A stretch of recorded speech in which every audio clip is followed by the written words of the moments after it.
Hello chess lovers, Soren here, and in this video I want to share with you a famous game where 17-year-old Russian chess grandmaster Alexander Morozevich goes for King's Gambit against Viswanathan Anand himself.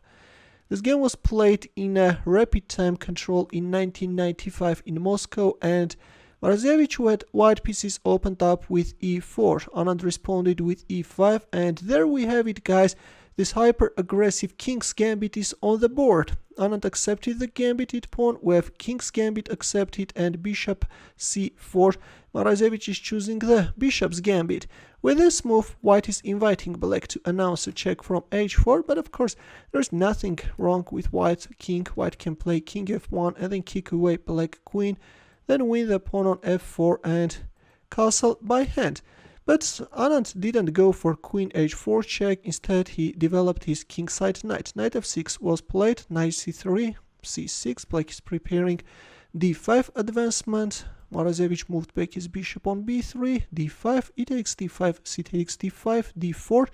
White is opening up his dark squared bishop's diagonal, bishop b4, knight f3. In here we have castling by both sides, and bishop takes c3. Anand is doubling white pawns on the c file and is creating potential weaknesses. Queen c7, hitting the pawn on c3, and queen e1. A creative move by Morozevich. Right now he's both protecting the pawn on c3, and later by putting his queen on e1 he's getting a chance to move it on h4, thus bringing it on an attacking square.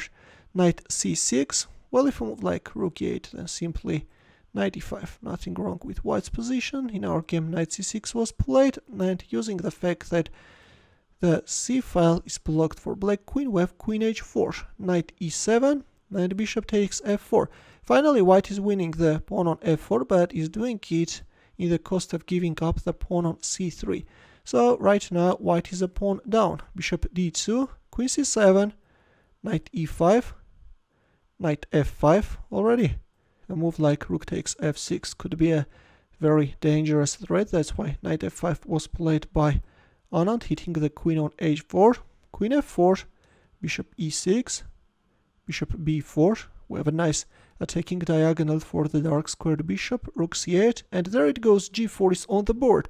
Yes, Morozevich is playing very aggressively, and all this looks very scary, but right now, of course, Anand's position is solid. Knight d6, rook e1, and knight e4. Well, a move like knight c4 could be better, but in our game we have knight e4, and the problem with this move is that by going for c4, Morozevich is undermining the pawn on d4, which was protecting the knight on e4. And also, by going for this powerful c4 move, Morozevich is getting a chance to put his bishop on this attacking b1 h7 diagonal. So we have the second pawn sacrificed in this game, which was accepted, bishop c2 and knight f6. A passive move by Anand. Instead, it was better to play queen b6, hitting the bishop on b4. But in our game, after bishop c2, we have knight f6, and this is a move which allows the g-pawn march forward once again. Again, the knight is under attack, knight h5, which already turns out to be a mistake. Well, in here it was better to play knight d5. Though this steps into a beautiful bishop takes h7 move, but it turns out that Black is managing to defend successfully. Let's take a look at one of the possible lines. So Black can play king g8, and then White can remove this knight and then go for g6. If f takes g6, then knight takes g6. Right now there is a mating threat. Black should block the f file, but anyways, White is announcing that check. Rook takes f5, but of course all these are very difficult defensive moves. That bishop f5 is a very strong and difficult move to find.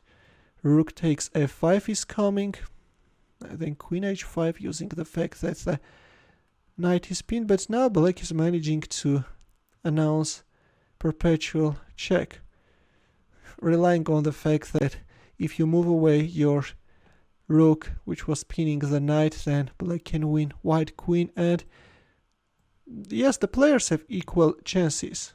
Maybe black has even a slight advantage due to the fact that black has a powerful passed pawn on the c file. But instead, in our game after g5, we have this losing knight h5 move, and now let's see how Morozevich proceeded with the attack. Here we have queen f3, g6. Black is protecting the knight on h5, but this g6 square is becoming a target for aggressive white pieces, and we have the first heavy shot. Knight takes g6 is on the board. H takes g6. Well, if f takes g6, then your light squared bishop is no longer protected. White can win it. That's why h takes g6 was played, but this time the light squared bishop is coming. This is simply astounding, guys. Now, if you want, go for f takes g6 and play a move like knight g7, then bishop takes d6 will follow, and then bishop takes f7. Yes, this is a total destruction, and then rook e4, and the game is over. In our game after bishop takes g6, f takes g6 was played by Anand, and finally we have it rook takes e6. Black played queen f7. Well, if queen g7, then simply bishop takes d6. The queen can jump both on e4 or bishop e5 will come. Yes, just no hope to save this position. So queen f7 was played, and this time we have queen d5. The threat is rook takes g6, relying on this pin. Anand played knight f5, moved away his knight, which was under the fire, but this time we have an exchange sacrifice. And it was in here that Anand finally resigned in view of the following lines. If g takes f5, then g6 is coming. And now if you move away your queen, then checkmate will follow. Or after rook takes f5, if queen takes f5, then rook e8 check, followed by a checkmate. Just a marvelous and a hyper-aggressive attacking game by 17-year-old Morozevich, which I hope that you enjoyed greatly. This is what happens when you are playing bravely. In the end, let's also solve a chess puzzle where the task is to find the winning move for white.